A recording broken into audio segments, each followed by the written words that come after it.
अभी तो इसके हाथों में खिलौने होने थे। अभी तो इसके हाथों में खिलौने होने थे। अभी तो इसकी आंखों में उजाले होने थे। ये किसने छीन ली हंसती हुई बचपन की बहार। ये किसने छीन ली हंसती हुई बचपन की बहार। अभी तो इसके आगे ज़माने होने थे।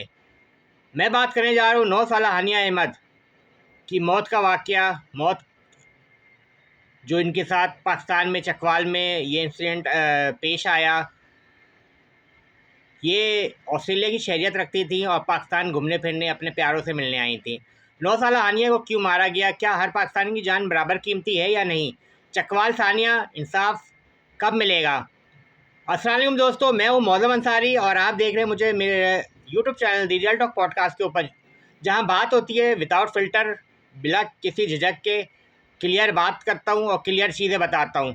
तो जुड़े रहिए मेरे चैनल के साथ और देखते रहिए। हम करने जा रहे हैं आज के इस पॉडकास्ट के अंदर हानिया अहमद सानिया, क्या पाकिस्तान में हर जान बराबर कीमती है या नहीं है?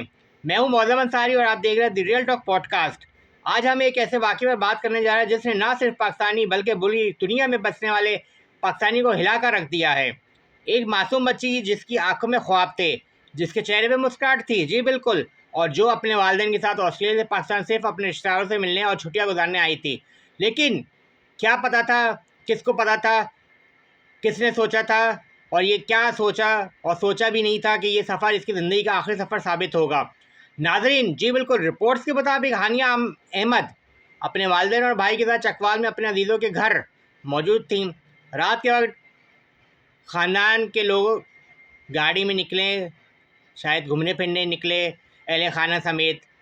रास्ते में इनके साथ इंसिडेंट ये पेश आया कि इनकी गाड़ियों पे बल्कि इनकी गाड़ियों पे फायरिंग, बहुत ज़्यादा फायरिंग की गई। कम से कम 10 से 12-15 गोलियाँ इनकी गाड़ियों पे लगी, जो कि रिपोर्ट्स में आई गई हैं और पाकिस्तान के अवाम ने उस पिक्चर्स को भी देखा है, उस गाड़ी को भी देखा है। इन्होंने सामान की कोई फ़िक्र नहीं थी। जो लोग थे, जान हमेशा कीमती होती है, लेकिन फिर भी चंद लम्हों में ऐसा क्या कुछ हुआ कि जिसने पूरे मुल्क को हिला के रख दिया। रिपोर्ट्स के मुताबिक, यानी शाहिदीन के बयान के मुताबिक, मौके पर आने वाले कानून नाफिज करने वाले एहलकारों की जानिब से फायरिंग हुई। जी, गोलियाँ जली, अफरा तफरी मच गई और इस फायरिंग के नतीजे में मासूम बच्ची हानिया अहमद जान की बाजी हार गई। दोस्तों, जब इस गाड़ी की तस्वीर सामने आई तो पाकिस्तान का दिल काँप उठा। पाकिस्तानी कि तमाम पाकिस्तान शहरी का दिल काँप उठा। गाड़ी गोलियों से छलनी थी और हर तस्वीर एक सवाल पूछ रही थी। अगर गाड़ी में एक ख़ानदान मौजूद था, अगर गाड़ी में एक 9 साला बच्ची मौजूद थी, अगर गाड़ी में ख़वातीन और बच्चे मौजूद थे, तो आखिर ऐसा क्या हुआ कि इतनी बड़ी इंसानी अलमिया जन्म ले गया? क्या सूरत हाल का दुरुस्त अंदाज़ा लगाया गया था? क्या ताकत का इस्तेमाल आखिरी और नागज़ीर ऑप्शन था? और अगर किसी सतह पर गलती, गफलत या अखरात का गलत इस्तेमाल हुआ है, जी बिल्कुल, तो इसका जवाब कौन देगा? जी नाजरीन, इस वाक़े के बाद पाकिस्तान में शदीद रद्द-ए-अमल सामने आया है। लाहौर हाई कोर्ट में तहकीकात और शवाहिद महफूज बनाने के लिए दरख्वास्त दायर की गई है। दरख्वास्त में मुतालबा किया है कि तमाम CCTV फुटेजेस, मुतल्लिका एहलकारों के नाम और दीगर रिकॉर्ड महफूज किए जाएँ। मज़ीद ये कि सतह भी की गई है कि जॉइंट इन्वेस्टिगेशन टीम में मुताज़ा ख़ानदान या इनके कानूनी नुमाइंदे को शामिल किया जाए, ताकि तमाम शफाफ और गैर जानिबदाराना अंदाज में मुकम्मल हो तहकीकात। लेकिन दोस्तों, इस सानिया का एक पहलू ये भी है कि जिस पर पूरा पाकिस्तान बात कर रहा है, हानिया अहमद और इसका ख़ानदान चूँकि ऑस्ट्रेलिया की शहरियत रखता था, ड्यूल पासपोर्ट, इसी वजह से ये मामला बैनुल-अक़वामी मीडिया की तवज्जो का मरकज़ बन गया है। ऑस्ट्रेलिया की गवर्नमेंट इस वाक़े पर तशवीश का इज़हार किया, मीडिया मुतहरिक हुआ, तहकीकात तेज़ हुई और मुतल्लिक़ा इदारे भी हरकत में आए। जी बिल्कुल, लेकिन यहाँ पे एक सवाल आम पाकिस्तान के जहन में पैदा ये हो रहा है कि अगर यही वाक़या किसी एक आम पाकिस्तानी शहरी के साथ, पाकिस्तान में रहने वाले, पाकिस्तानी पासपोर्ट रखने वाले के साथ होता, तो क्या इतनी ही तेज़ी से कार्रवाई होती? क्या इतनी संजीदगी से तहकीकात होती? क्या इतनी ही आवाज़ बुलंद होती?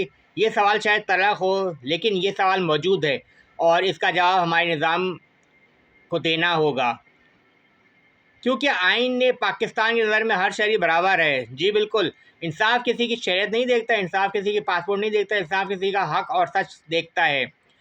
एक ओवरसीज़ पाकिस्तानी की जान भी इतनी ही कीमती है जितनी पाकिस्तान में रहने वाली एक आम शहरी की। अगर एक जान की कीमत ज़्यादा और दूसरी की कम हो जाए तो फिर इंसाफ का तस्वर ही ख़त्म हो जाता है। जी बिल्कुल, पाकिस्तान की आवाम किसी इदारे के ख़िलाफ़ नहीं है। पाकिस्तान की आवाम सिर्फ सच सुनना चाहते हैं, देखना चाहते हैं।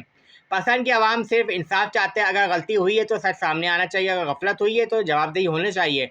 और अगर किसी की गुनाह, किसी का बेगुनाह जान गई है तो कानून के मुताबिक इसको सज़ा दी जानी चाहिए, बिल्कुल।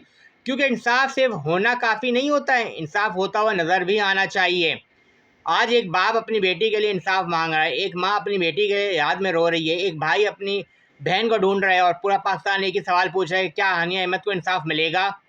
और क्या मुस्तकबिल में किसी और मासूम बच्चे को या बच्ची को इस तरह अपनी जान नहीं गंवानी पड़ेगी?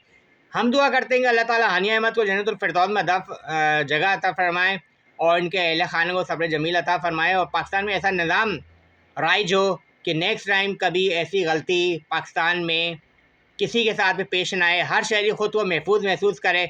अगर आप समझते हैं कि इंसाफ सबके लिए बराबर होना चाहिए तो अपनी राय कमेंट्स में ज़रूर शेयर कीजिएगा। मैं हूं मौज़म अंसारी और आप देख रहे हैं द रियल टॉक पॉडकास्ट। शुक्रिया।